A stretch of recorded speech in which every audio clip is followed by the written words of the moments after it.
Buenos días, Guillén Vega. ¿Puedes escucharme? Sí, profesora. ¿Cómo estás, Guillén? Mi nombre es Karen Velázquez. Y bueno, este repaso o esta sesión se ha generado para poder absorber sus dudas. Así que puedes abrir tu micro directamente y conversamos. O si deseas, puedes colocar tus dudas por el chat y de acuerdo a eso, pues ya vamos brevemente reforzando. Ok, ok, está bien.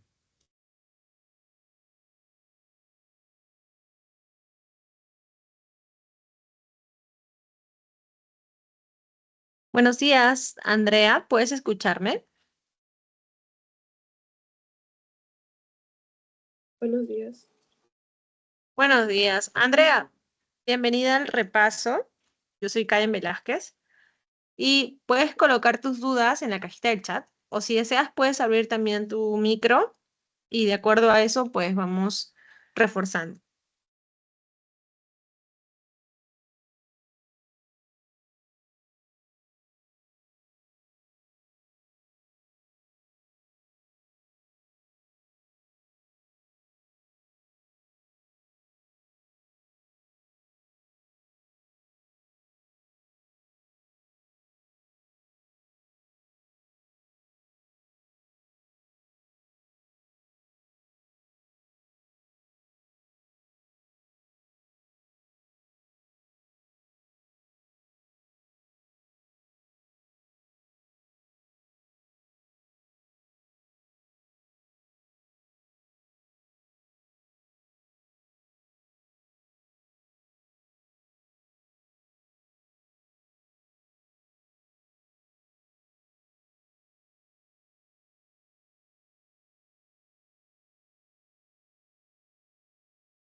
A ver, creo que hay una pregunta, voy a abrir el chat.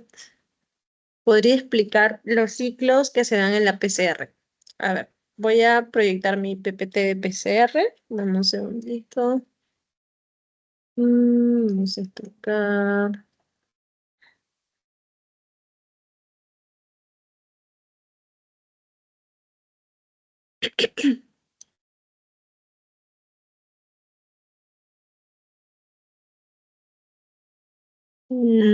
Chicos, ¿me confirman por favor si pueden ver mi pantalla? Sí se ve. Ya, perfecto. Entonces, ustedes saben que la PCR básicamente lo que va a buscar es generar muchas copias de un gen de interés. Y para eso voy a utilizar un termociclador. ¿Qué hace el termociclador? Genera ciclos de temperatura, ¿verdad? Sube la temperatura, luego la baja, luego la vuelve a subir, luego la vuelve a bajar y así sucesivamente. ¿Ok? Entonces, estos ciclos son, digamos, repetitivos a lo largo de mi programación. Ustedes pueden regular o pueden escoger el número de ciclos que desean, digamos, ejecutar, ¿no? Entonces, las etapas de la PCR van a constar de las que tengo acá proyectadas. Iniciamos con una desnaturalización inicial, luego de eso pasamos a los ciclos que se van a repetir por un número de veces que ustedes programen. En el caso, por ejemplo, del norte se están programando 20 ciclos. Entonces, 20 veces se van a repetir desnaturalización, hibridación y extensión, ¿no? Acaba un ciclo en extensión, regresa a desnaturalización, prosigue con hibridación y termina con extensión y así 20 veces. Una vez que mi termociclador termina de repetir 20 veces este ciclo, pasa a una extensión final. ¿Ok? Entonces, empecemos con la desnaturalización inicial. Básicamente, el objetivo es desnaturalizar mi DNA. O sea, como mi DNA está en este momento, digamos, ambas hebras están juntas, ¿verdad? Está íntegro, ¿no? Entonces yo lo que necesito para poder copiar determinada región es que se separen las dos hebras. Mi DNA es bicatenario, ¿verdad? Está conformado por dos hebras de ADN. Voy a hacer que estas hebras se separen. Entonces, como yo no tengo helicasas, topoisomerasas y demás, entonces yo utilizo la temperatura. ¿Qué hago? Aumento significativamente la temperatura hasta que mi DNA se desnaturalice, ¿vale? Entonces se separan las dos hebras de ADN y una vez que están separadas, ¿verdad? Porque esto puede ocurrir a 96 grados Celsius, de repente durante, no sé, 5, 8 minutos, eso puede variar. Una vez que ya están separadas, paso a mi ciclaje y empiezo con la repetición de la desneutralización, que es mantener la temperatura a esa, digamos, a ese nivel, una temperatura elevada, tipo 96 grados, 95 grados, ¿verdad? Pero esta vez por una breve cantidad de tiempo, de repente por 30 segundos, 45 segundos. Luego paso a la hibridación. En la hibridación lo que voy a buscar es que mis primers se hibriden, se junten con las regiones del ADN que a mí me interesa copiar, ¿vale? Entonces por eso se llama hibridación, ¿no? Con los flancos, con los extremos de la región que a mí me interesa copiar. Una vez que ocurre esta hibridación, paso a la extensión, que es básicamente una DNA polimerasa, a la que llamamos Taq polimerasa, que se une a estos primers o cebadores y empieza a copiar la nueva hebra molde. Y esto se va a repetir por el número de ciclos que ustedes programan.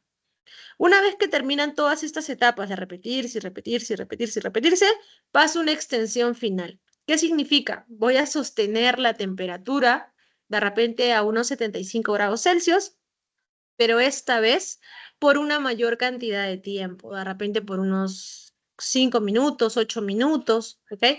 ¿Para qué? Para asegurarme que todo mi DNA molde que tenga asociado un primer pueda ser copiado, ¿ok? Para asegurar la mayor eficiencia, eficacia de mi PCR, ¿no? Para asegurarme de que toda mi muestra que es susceptible a ser copiada, efectivamente sea copiada, ¿ok?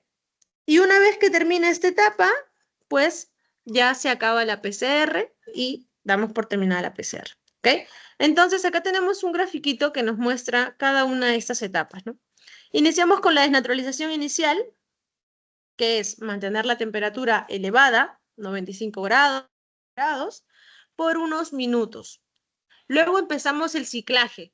El ciclaje está conformado por desnaturalización. Me dice que había un problema. Chicos, ¿pueden escucharme? Sí se escucha.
Chicos, disculpen, ¿pueden escucharme ahora sí?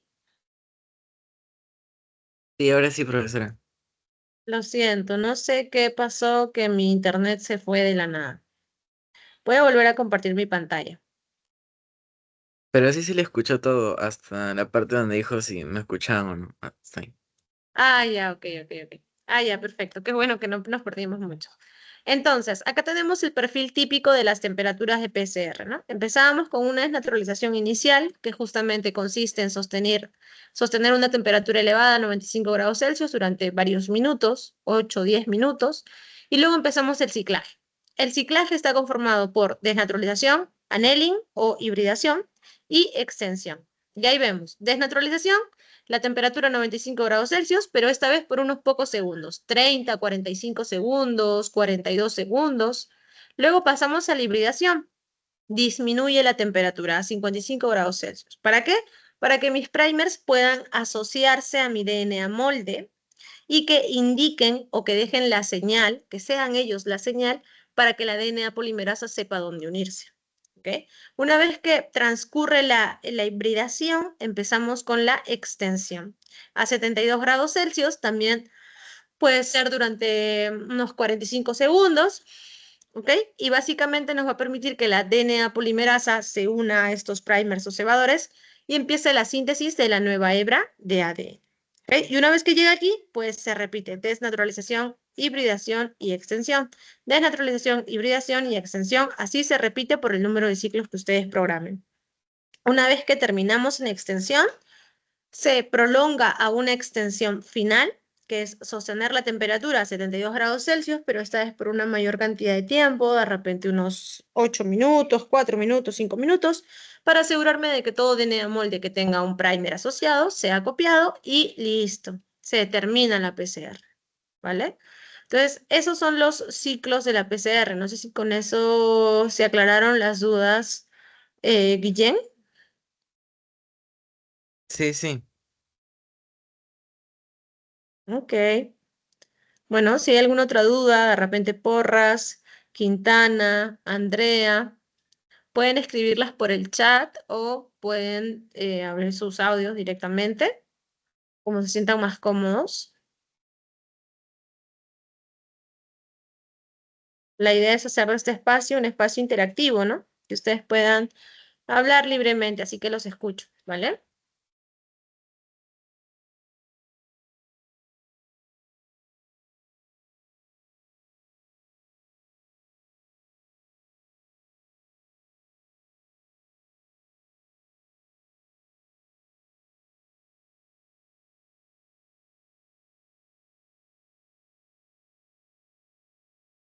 Disculpe, profesora, ¿podría repetir Sí, para qué era la hibridación y extensión? Porque la desnaturalización era para separar las hebras, ¿verdad?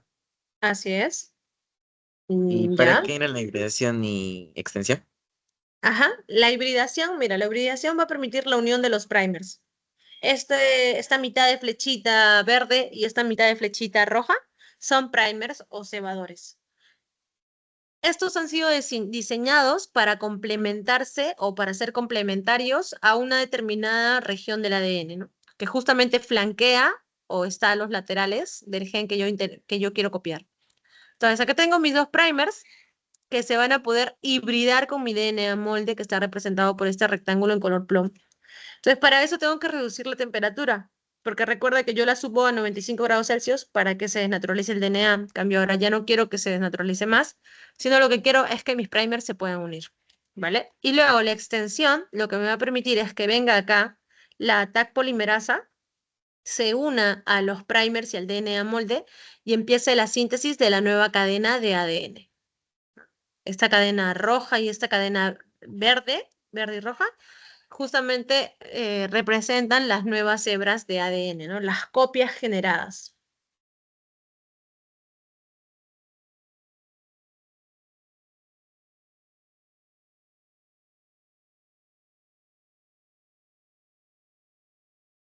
¿Sí? No sé si ahí queda un poco más claro. Sí, sí, ahora sí, profesora. ¿Mm? Quintana, Andrea, Porras, las escucho, los escucho. Creo que todas son chicas.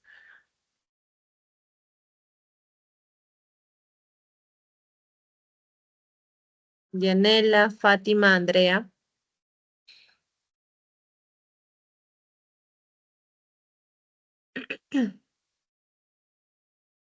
Ahí veo que está escribiendo Fátima.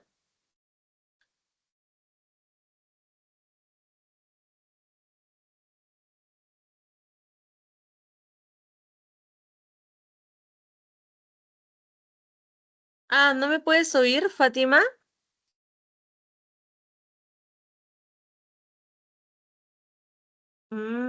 Eso sí está complicado. ¿Los demás sí me pueden oír? Dianela, Andrea, Santiago, ¿me pueden escuchar? Ah, ya. Es tu ambiente. Ah, entiendo.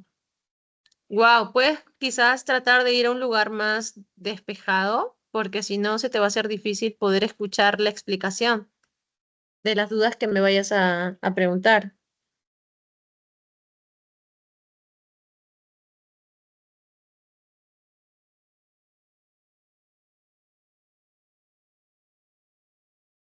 Sí, sí, Fátima, intenta eso porque si no puedes escucharme bien, va a ser complicado poder hacer llegar el mensaje, ¿no? Eh, Porras, ¿estás ahí? Yanela, Porras, Yanela.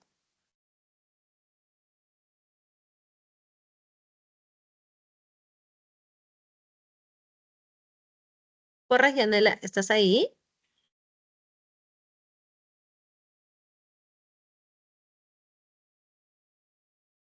Andrea, ¿puedes escucharme? Sí, sí puedo. Ok, ¿tienes alguna duda? Eh, ¿Podría explicar desde el inicio del PPT, por favor? Mm, Mira, la clase de PCR es una clase bastante extensa, pero lo que podríamos hacer es hacer un resumen, ¿no? De la clase. Lo del reverse y forward. Ok, voy a empezar con lo de reverse y forward de Santiago y luego pasamos a ver qué podemos resumir de la clase PCR, ¿ok? Entonces, vamos a ir a reverse y forward. ¿Dónde está? Ya. Mm,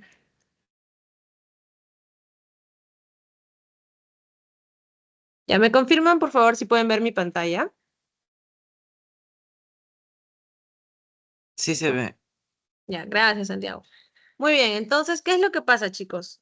Lo que ocurre es que ustedes saben que nosotros queremos amplificar un gen, ¿vale? Entonces vamos a decir que este gen se encuentra justo en este trecho. Desde acá, no sé si se ve mi puntero, voy a colocar de repente una lucecita. Mm, ya está. Entonces imagínense que ustedes quieren amplificar desde acá todo este cuadrado. ¿Sí se ve mi puntero? Sí, sí se ve. Ya. Imagínense que acá está su gen BCL2, ¿ok? Obviamente es un dibujo nada más, ¿no? Todo esto es BCL2. Entonces, como yo quiero amplificar esta región, yo tengo que definir esta región con los primers. Y mis primers van a ser complementarios a un lado y al otro lado, ¿vale? O mejor dicho, a un lado y al otro lado. De esta forma, cuando la DNA polimerasa empieza a hacer la síntesis de la nueva hebra, taca, taca, taca, taca, taca, taca, taca, taca, taca, taca, va a seguir y luego esta de acá va a ir para allá, taca, taca, taca, taca, taca, van a empezar a delimitarse estas regiones. Entonces, el forward va a ir en un sentido y el reverse va a ir en la hebra complementaria. ¿Ok? Porque recordemos que siempre mi síntesis de ADN ocurre en sentido de 5 a 3'. Entonces yo necesito que uno se complemente hacia el otro lado, digamos el gen, hacia el otro extremo del gen, para la hebra que va de 5 a 3'. Y para la hebra que va de 3 a 5', tiene que complementarse hacia el otro extremo. Entonces, de esa forma, flanqueo, se ubican a los extremos de mi gen de interés. ¿Y por qué es necesario de ambos? Porque de esta forma, cuando empiecen las copias, se va a delimitar solamente la amplificación de esta región. Entonces, para que quede un poco más claro esto, voy a proyectar un pequeño video de la PCR, donde ahí se ve con más detalle cómo es que funcionan los primers. ¿Ok? PCR.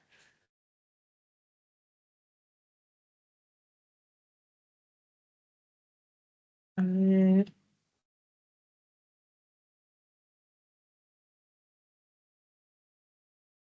ya voy a proyectar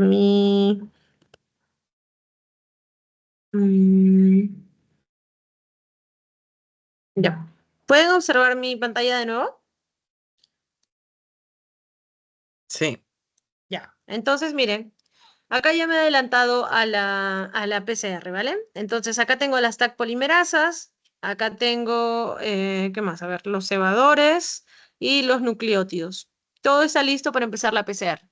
Entonces, empezamos con desnaturalización, ya se separaron las hebras. Ahora pasamos a la hibridación. Y miren quiénes vienen a tallar en la hibridación.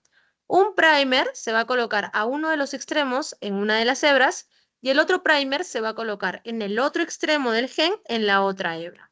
Por eso es que tienen que tener dos sentidos y ahora van a ver qué es lo que ocurre. Viene la TAC polimerasa y empieza a sintetizar la nueva hebra de ADN. Entonces van en sentidos opuestos, ¿verdad? Y copian el gen de interés, pero como es mi primer ciclo, se van de largo, ¿vale? Continúan copiando todo hasta que se termine. En el segundo ciclo se separan de nuevo las hebras de ADN, vienen los primers o cebadores en ambos sentidos, forward y reverse, para respetar la direccionalidad de la replicación del ADN, y nuevamente viene mi TAC polimerasa. Y esta vez, miren, empiezan a aparecer copias de ADN, como esta de acá y esta de acá, que solamente han amplificado el gen de interés. Ya no tengo un DNA de longitud, una copia de ADN de longitud variable, sino que empiezo a generar también copias de solo el gen de interés. Y nuevamente, el ciclo 3, se unen mis cebadores, se unen mi TAC polimerasa y nuevamente vuelve a copiar. Entonces, de esta forma, poco a poco se van generando cada vez más copias de solo el gen de interés, que en este caso está resaltado por el color verde. Por esa razón es que yo necesito dos primers en dos sentidos para definir mi región a copiar. Si solamente le colocaría en un sentido, siempre obtendría copias de longitud variable nada más, ¿no? Entonces necesito las dos para delimitar las copias a solo ese gen, ¿vale? No sé, Santiago, si con eso quedó un poco más claro. sí, sí quedó claro. Ok, perfecto. Entonces ahora, Andrea, ¿me dices más o menos qué parte de la PCR no te ha quedado clara?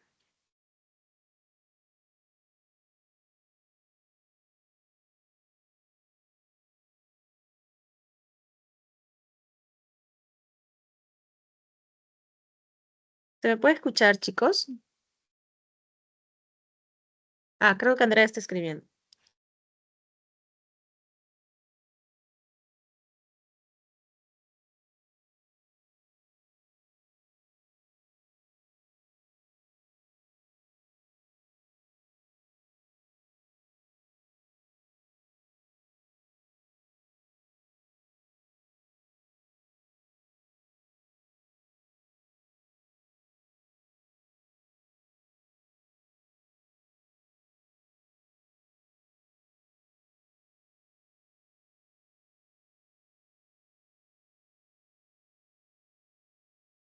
Ya. Andrea, ¿puedes escucharnos o estás escribiendo? Veo que estás escribiendo, pero no me llega el mensaje. No sé si es mi señal. PCR convencional y PCR en tiempo real. Ok, vámonos a la PCR convencional y el PCR en tiempo real. Entonces, acá están, ¿vale? Es una muy buena pregunta, de hecho, suele generar dudas, ¿no? La diferencia entre ambas PCRs. Entonces, ¿qué es lo que ocurre acá? Se me fue la PPT. ¿Qué es lo que ocurre acá? La PCR convencional, primero empecemos con la PCR convencional, mejor, para asegurarnos que quedó claro. La PCR convencional, Andrea, es justamente lo que yo le acabo de explicar a tu compañero, ¿no? Que tú también has escuchado. Es este conjunto de ciclos que van a permitir la generación de muchas copias de un gen, ¿vale? Hasta ahí estamos todos, ¿cierto? Todos sabemos, lo acabo de explicar, que justamente esta PCR convencional se realiza para poder obtener una gran cantidad de copias de un gen que a mí me interesa, donde el número de copias se va a ajustar a una fórmula 2 a la n, donde n es el número de ciclos programados, ¿vale? Entonces, a la PCR en tiempo real, lo que vamos a hacer es adicionarle un plus, una novedad. y es que me va a permitir observar los resultados en tiempo real. O sea, yo no tendría que esperar a terminar mi clase, digamos, mi clase de PCR, reencontrarme con ustedes la siguiente semana y recién correr la electroforesis para saber si efectivamente logré o no logré una amplificación, sino que mis resultados saldrían prácticamente en tiempo real. Mientras va corriendo la PCR, yo ya tengo un computador que me va a mostrar una gráfica parecida a la que tenemos acá en pantalla, que me da un estimado del número de copias que se están generando en esa PCR. Bien, entonces, ¿cómo hace esto? La qPCR va a utilizar algunas UNG, ROX, agentes intercalantes y una sonda, ¿vale? Y le vamos a prestar atención a esta sonda. Esta sonda es un pequeño fragmento de ácido nucleico, o sea, tiene muchos nucleótidos acá, chiquito nada más en realidad, pero ahí tiene unos pocos nucleótidos, y tiene un quick-chair hacia un lado y tiene un reporter hacia el otro lado. De modo tal que estos dos van a tener como un vínculo tóxico, ¿vale? ¿Por qué? Porque cada vez que el reporter esté cerca al quick-chair, el quick-chair va a absorber su luz, ¿ok? El reporter es un fluoróforo. Entonces, recordemos ahí un poco nuestra clase de microscopía fluorescente. Y sabíamos que los fluoróforos lo que hacen es liberar luz, ¿bien? Entonces, este reporter tiene la capacidad de liberar luz, pero cuando está cerca del quick-chair, este va a absorber su luz y no va a dejar que brille, ¿ok? Entonces, esta sonda se va a ubicar dentro de mi fragmento de ADN del gen que yo quiero amplificar, al centro se va a colocar. Entonces, cuando yo empiece la síntesis de la nueva hebra de ADN, acá está mi primer, acá viene mi tag polimerasa, empieza la síntesis de la nueva hebra de ADN, se va a chocar con la sonda y al chocarse con la sonda la va a romper. Al romper la sonda, va a liberar la sonda ya no va a estar asociada al gen que yo quería copiar porque ya mi tag hizo su trabajo, ya generó una nueva copia. Pero como rompió esta sonda, mi reporter queda libre. Entonces se acabó esta relación tóxica y ahora sí este fluoróforo, este reporter, ya puede brillar, ¿ok? Ya tiene luz propia. Bien. Entonces, ¿qué voy a obtener con esto? Voy a obtener una emisión de luz, ¿no? Por cada vez que se genera una copia en mi PCR. Y de esta forma, en mi gráfico, que podemos observar aquí, lo que voy a obtener es que me dice, miren, estos son los ciclos. Hasta el ciclo Profesora, 24. Sí, profesora, sí, disculpe, sí. creo que la pantalla se congeló porque solamente se ve la página de YouTube. Ay, no. Ok, ok. Pero ¿por qué no me avisan, chicos? A ver, vamos a... No.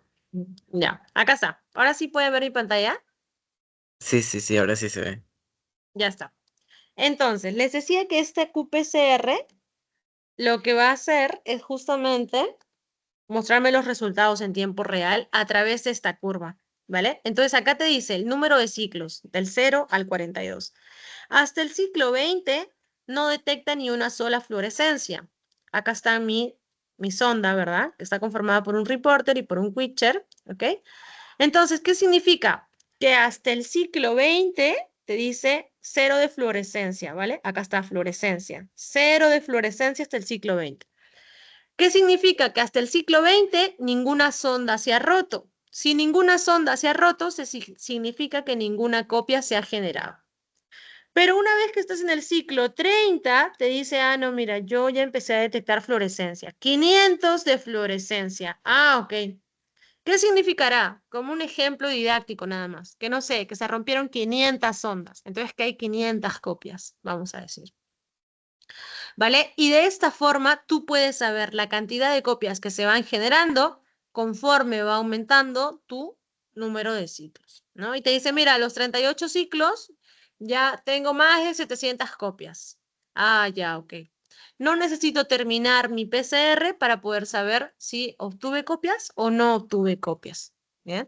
Entonces, esa es la diferencia principal probablemente entre la qPCR y la PCR convencional.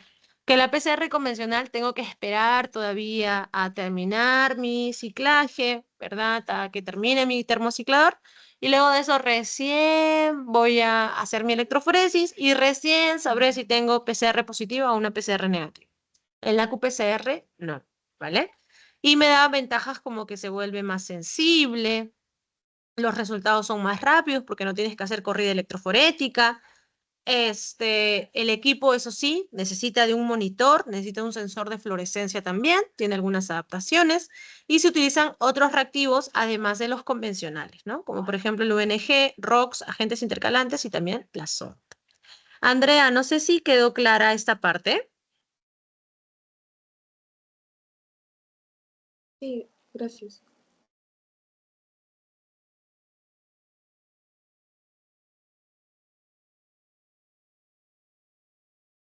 Andrea, ¿puedes escucharme?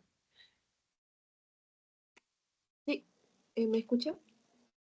Sí, ya te puedo escuchar. Sí, ya ¿Quedó todo clara esta claro. parte? Sí, gracias. Ok.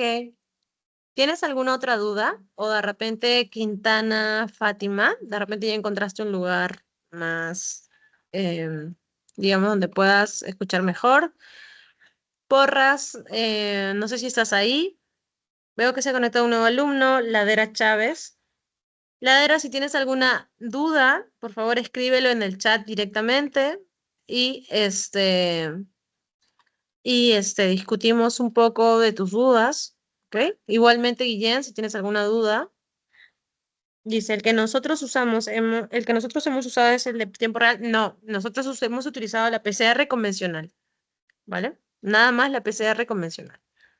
Por eso es que justamente esta semana están haciendo electroforesis, ¿no? O van a hacer o ya lo hicieron, dependiendo de su clase fue ayer, hoy día. Pero no hemos utilizado la qPCR, ¿vale?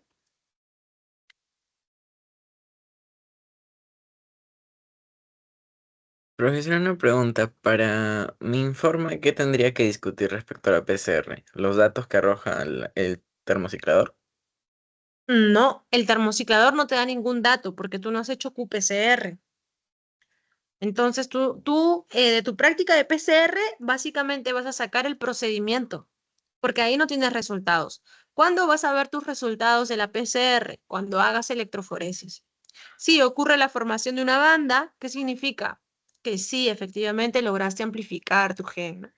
Si no ocurre la formación de ninguna banda, significa que algo pasó, que no pudiste amplificar tu gen. Y en ese caso, o para ambas circunstancias, tienes que discutir el por qué.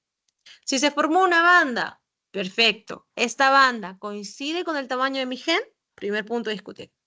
Segundo, ¿cómo se observa esta banda? ¿Está ahí bien teñidita en un solo lugar o está toda chorreada? Se me degradó el ADN. Otro punto a discutir. Y si no tengo banda, si no hay ningún amplicón, no se hizo una PCR positiva, no se logró una PCR positiva.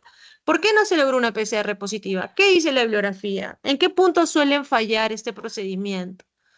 ¿Qué creen ustedes? Pero siempre sustentándolo con bibliografía, ¿no?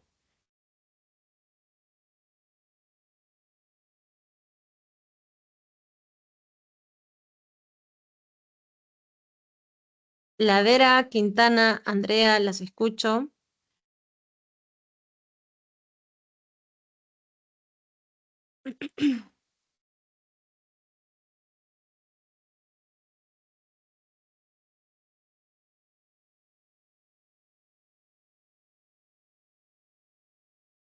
Chicas, chicos, ¿hay alguna otra duda, inquietud?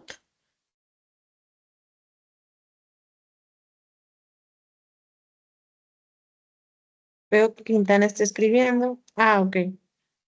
Bien, si está todo claro, igual es un espacio libre, no es que se tienen que quedar las 2 horas o 3 horas que dure el repaso, sino es un espacio libre para discutir dudas, ¿no?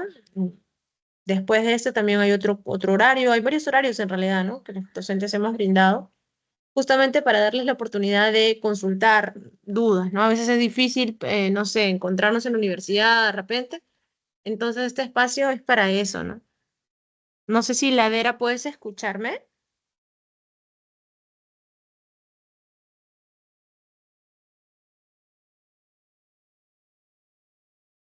Ladera, ¿puedes escucharme? Juni. Ladera Chávez Juni Fabiola.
Chicos, la idea de este grupo es que pueda ser interactivo, que hagan sus consultas necesarias, que aprovechen este espacio en justamente preguntar lo que no quedó claro. No necesariamente tenemos que hablar de PCR, podemos hablar también de extracción de ADN, ¿ok? Mm, igual, si es que pues ya tienen todo claro, si les parece que ya no hay ninguna otra duda, tampoco no se sientan en el compromiso de quedarse las 2 horas, no es una clase tradicional, ¿no? Sino es a medida de que surjan las dudas, ¿no? Entonces, si no, pues también pueden desconectarse, pueden estudiar por su cuenta, ¿ok? No hay necesidad de cumplir con el horario, pero sí me gustaría que mientras estemos en este espacio, pues lo aprovechemos, ¿vale? Y que me dejen sus dudas. Yo no tengo problema con que abran el chat directamente, no tienen que levantar manito ni nada. Perdón, abran sus micros directamente sin levantar manito. O si no, pues escriban por el chat si se sienten más cómodos por ahí, ¿no?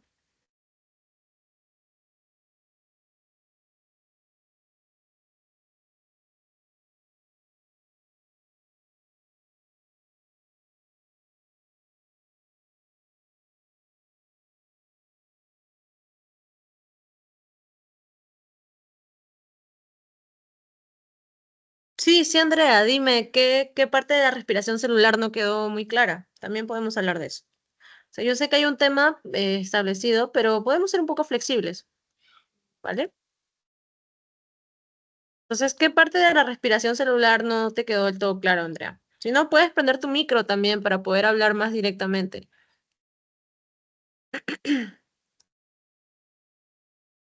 Voy a buscar la PPT de respiración celular. Mm, mm, ya está. A ver, veo que me están llegando preguntas. Vamos a ver. Ah, fermentación láctica. Ok, ahorita vamos a ver fermentación láctica. ¿Me puede explicar qué significan esos números? Sí, claro, mira. ¿Cómo hacemos? Voy a proyectar mi pantalla. A ver. Ya. ¿Me avisas, por favor, si puedes ver mi pantalla?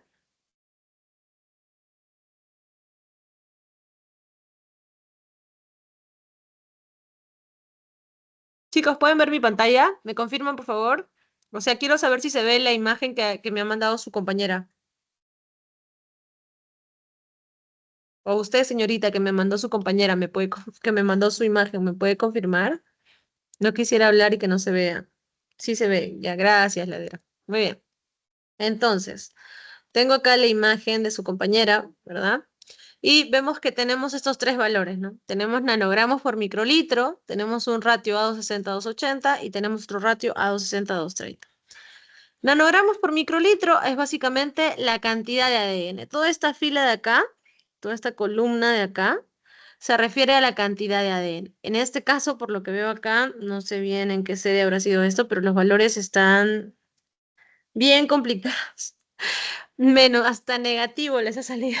Menos 0.31, 1.1, 0.8. Todos los valores están, pero súper, súper bajos. O sea, te está diciendo que hay menos de un nanogramo acá, prácticamente en negativo incluso. O sea, no detecta nada de DNA acá, ¿no?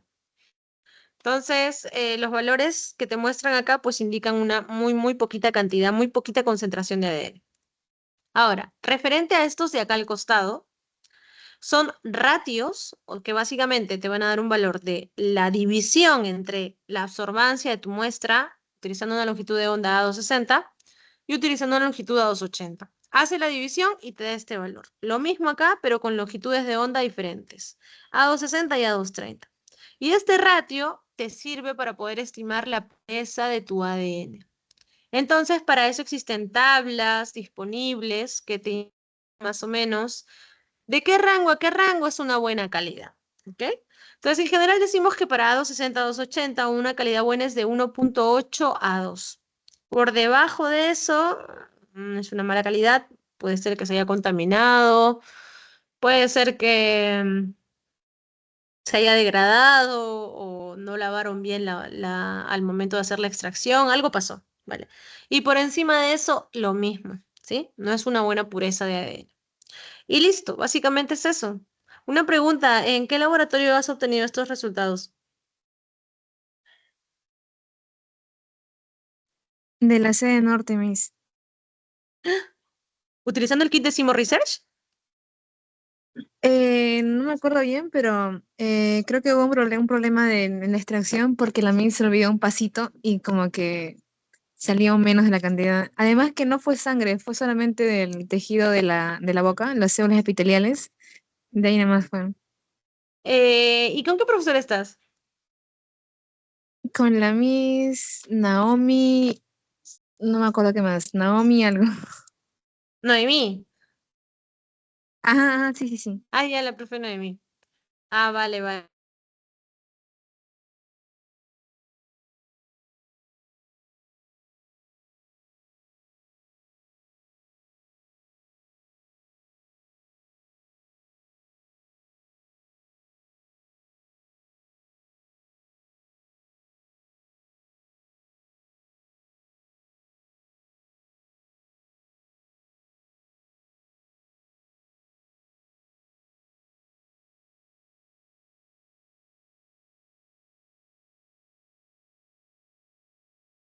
Chicos, lo siento. Pensé que estaba cerrando la fotografía de su compañera y cerré la pantalla. ¿Estaba hablando con Andrea? ¿Con quién estaba hablando? ¿Con Ladera? Sí, Miss. Ah, ya, con Ladera. Ah, ok. Sí, bueno, ahí algo pasó. Y no, no tiene que ver que haya sido muestra de epitelio bucal en vez de muestra de sangre, ¿no? De hecho, en ambas hay células y de ambas células se pueden extraer ADN, así que no, esa no es la razón. Creo que podrían discutir más lo que tú mencionas, ¿no? Que de repente alguna etapa de la metodología por ahí que faltó, entonces eso sería principalmente, ¿no? Aquí, Miss. Ok, no hay problema. Muy bien. Entonces, ahora sí, Andrea nos mencionó de la fermentación láctica. Ok, Andrea, voy a compartir mi PPT de, de respiración. Voy a buscarlo. Mm, está. Ya. Uy, qué raro.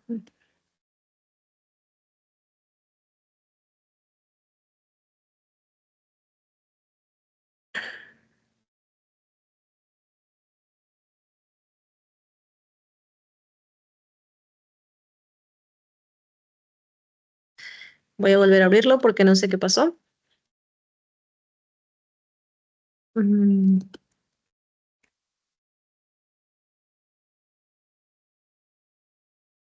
ah, ya. Ya, chicos, ¿me confirman, por favor, si pueden ver en pantalla?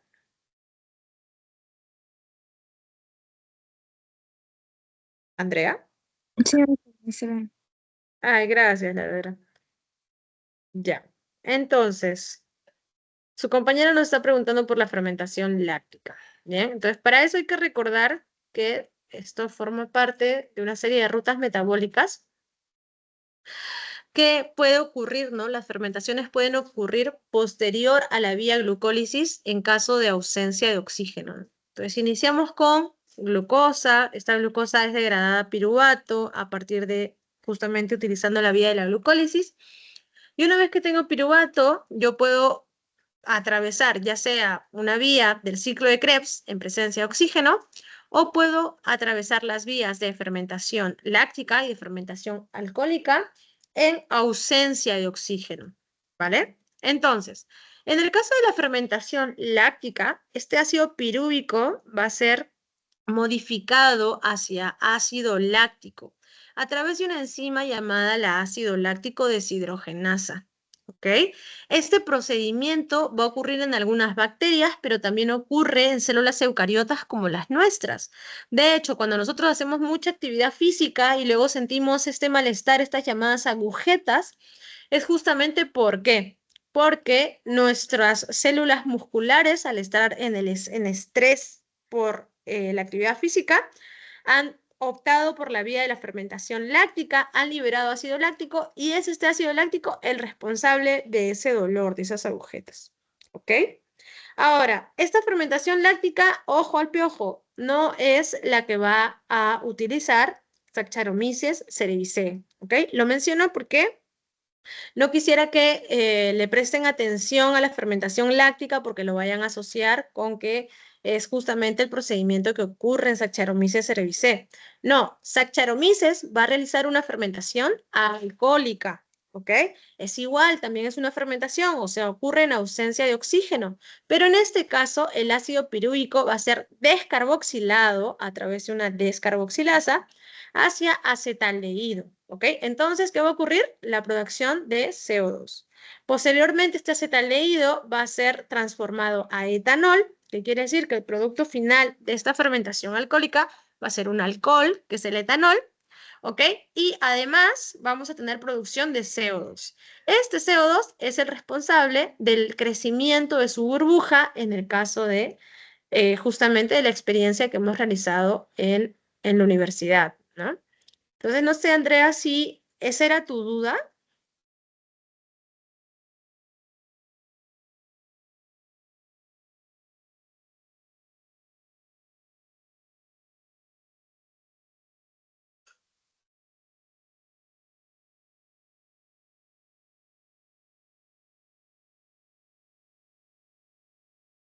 No, no hay de qué, Andrea. Muy bien, veo que Santiago está escribiendo.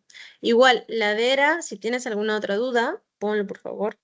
Ah, ya, también nos ha compartido su...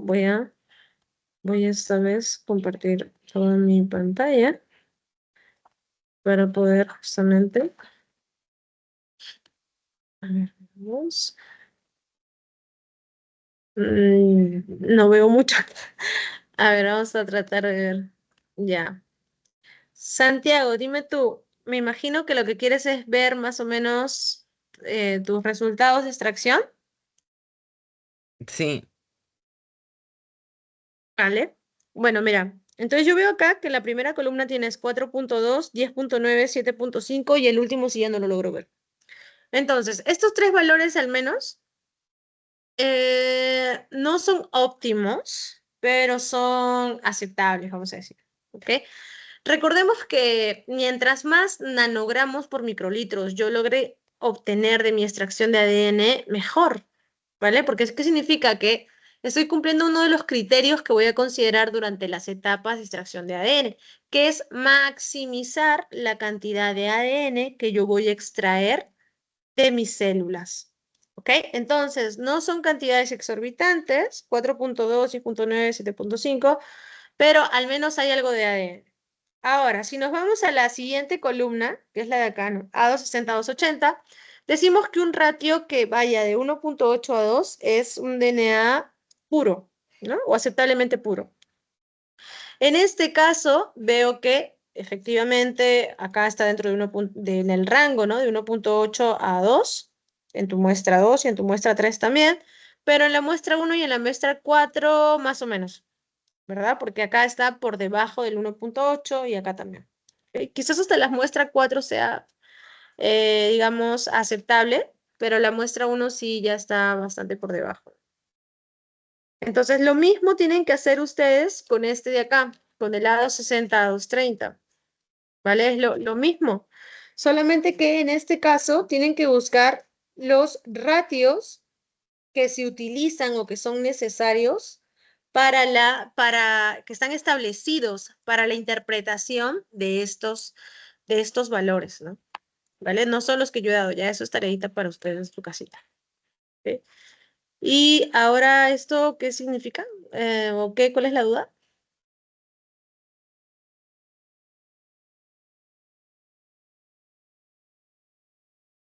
Chicos, no sé quién lo compartió, a ver quién lo compartió. ¿Lo compartió Ladera? ¿Qué significan los valores? Este justamente es tu termociclador. O sea, acá está el ciclaje, ¿vale? Acá te dice, por ejemplo, que ha empezado con una desnaturalización inicial. Lo siento mucho, chicos. Mis perritas son un poco eufóricas. Entonces, acá te está diciendo que tu desnaturalización inicial empieza con 95 grados a, no veo el tiempo, ¿ok? Pero a un determinado tiempo. Luego pasas a los ciclos, que son esta segunda etapa de acá, que dice Stage 2.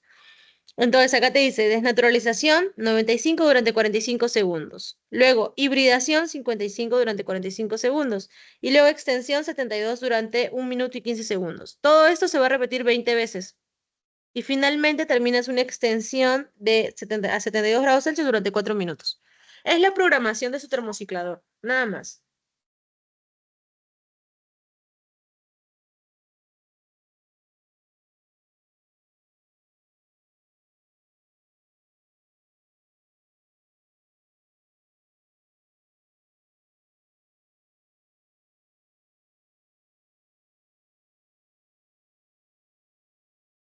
Ok.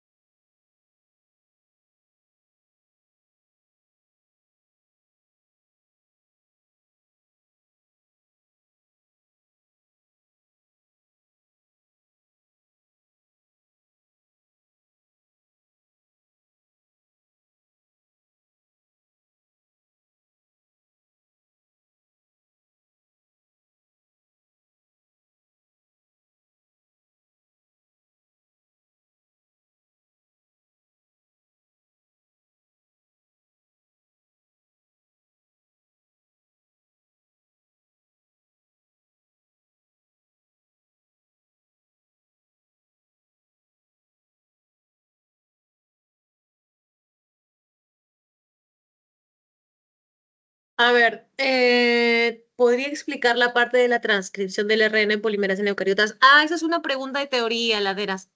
Esta sesión es para el componente práctico del curso.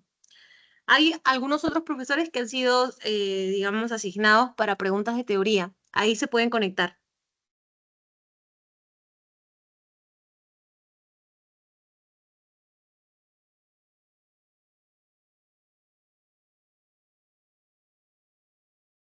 No, no hay de qué, Ladera. No hay problema.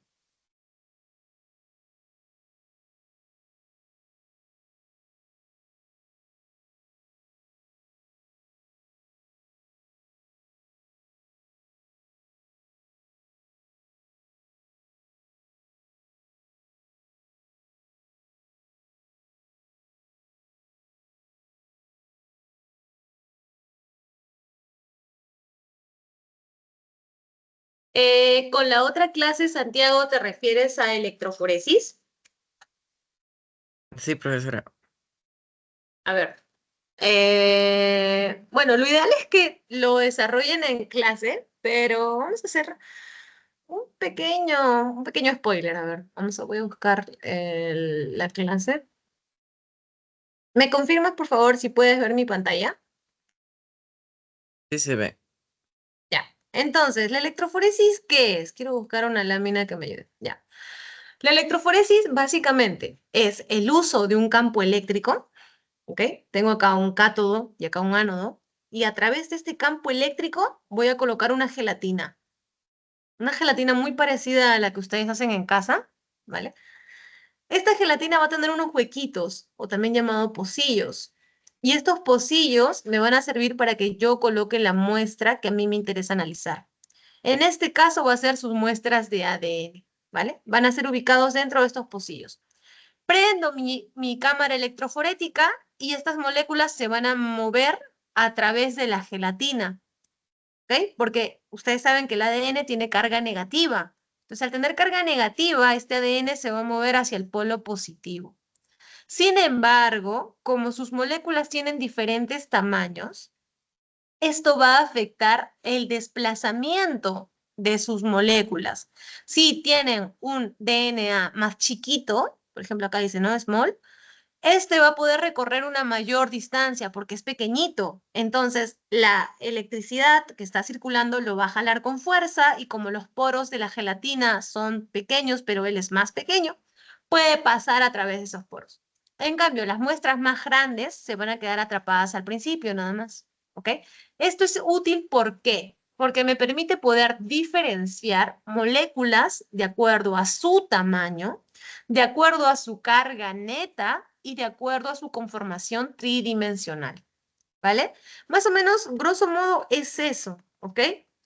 ¿Qué vamos a utilizar? La cámara electroforética, tu fuente de poder, la gelatina, un buffer de corrida, un cyber green, la muestra de ADN, buffer de carga, un marcador de peso molecular, su revelador, no, mejor dicho, su equipo de transiluminador y su procesador de geles, ¿no? Su computadora para tomar las fotografías.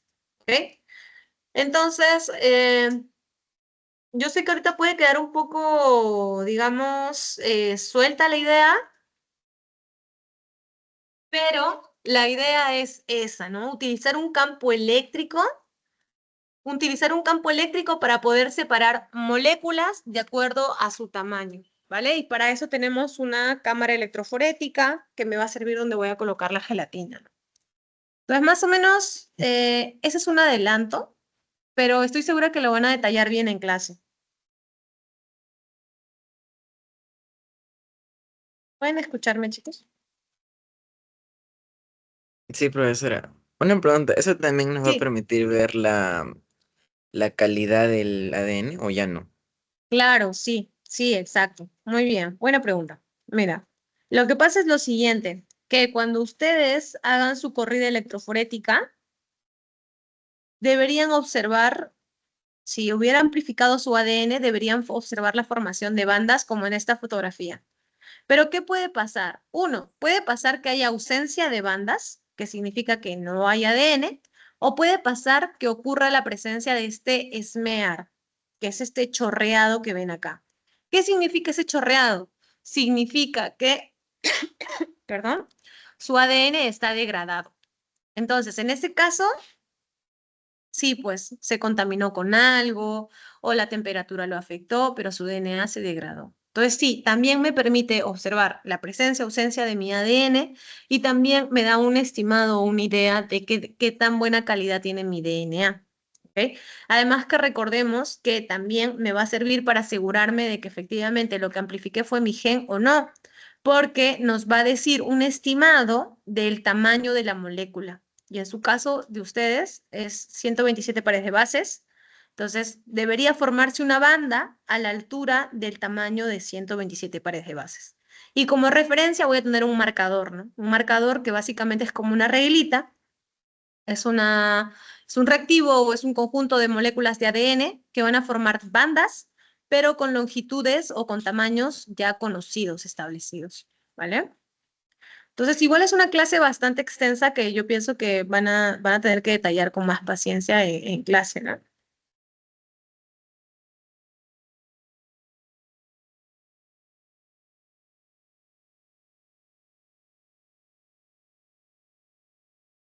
Sí, Santiago, ¿está todo claro?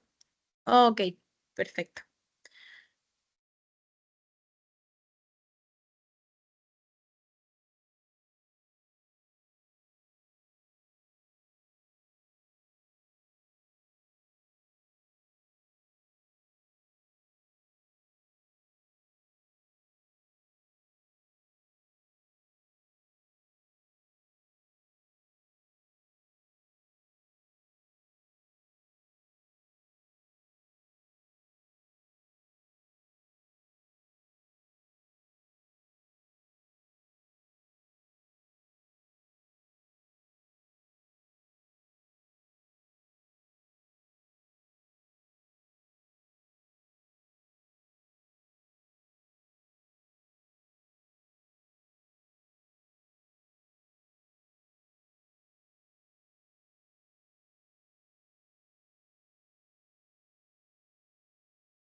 Miss, ¿puede explicar qué tipo de instrumentos se encuentran dentro de esta caja?